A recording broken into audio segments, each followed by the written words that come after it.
Tax learning with আসিফে সবাইকে স্বাগত। আজকে আমরা জিআইআর এর 3C নিয়ে আলোচনা করব।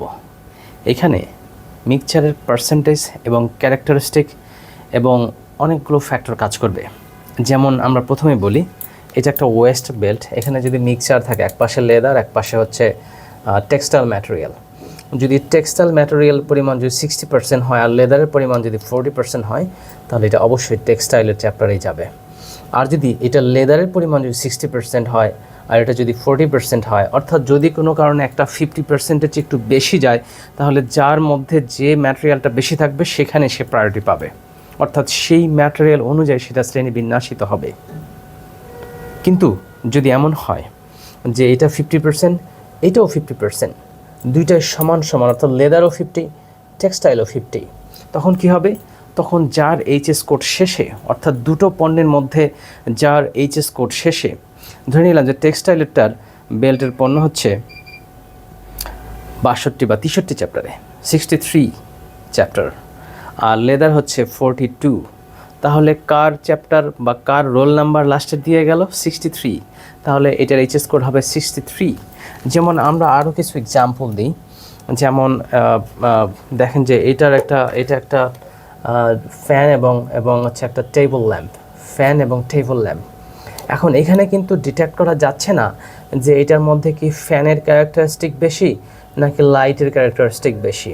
অর্থাৎ যদি সমান সমান ক্যারেক্টারিস্টিক হয়, তাহলে ফ্যানের এইচএস কোড কত? 8414, আর এই লাইট টেবিল ল্যাম্পের এইচএস কোড কত? 8513 হেডিং। তাহলে কারটা লাস্টে? 8513 লাস্টে, সুতরাং এটা 8513-তে এটা ক্লাসিফাই হবে। যেমন আমরা আরেকটা এক্সাম্পল দিই, যদি আপনার ওয়াটার ডিসপেন্সার হয়, ওয়াটার ডিসপেন্সার, এটার মধ্যে এক পাশে ঠান্ডা পানি বের হয়, আরেক পাশে গরম পানি বের হয়। অর্থাৎ যদি এক পাশে আমরা রেফ্রিজারেটর ধরি, তাহলে 8418 হেডিংয়ে যাবে, আর যদি এক পাশে হিটার ধরি 8517 হেডিংয়ে যাবে।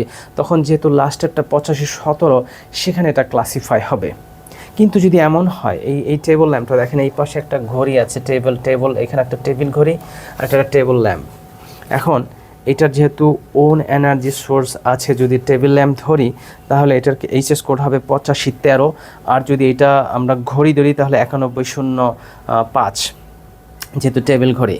তাহলে এটা কোথায় যাবে? হ্যাঁ, এইখানে কিন্তু এই যে এই টেবিল ঘড়ির সাথে, মানে টেবিল ল্যাম্পের সাথে যে টেবিল ঘড়িটা, এটা কিন্তু সমান সমান ক্যারেক্টারিস্টিক বহন করে না, কারণ এটা টেবিল ল্যাম্প হিসাবেই মূলত এটাকে ডিজাইন করা হয়েছে।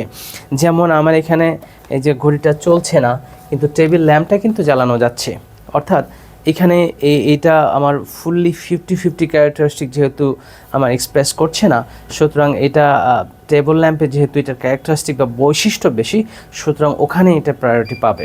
যদি সমান সমান বৈশিষ্ট্য পেত, তখন কিন্তু 9105-এ যেত। যেহেতু সমান সমান বৈশিষ্ট্য হচ্ছে না, সেহেতু কিন্তু এটা এই 8513 হেডিংয়েই ক্লাসিফাই হবে। Happy learning.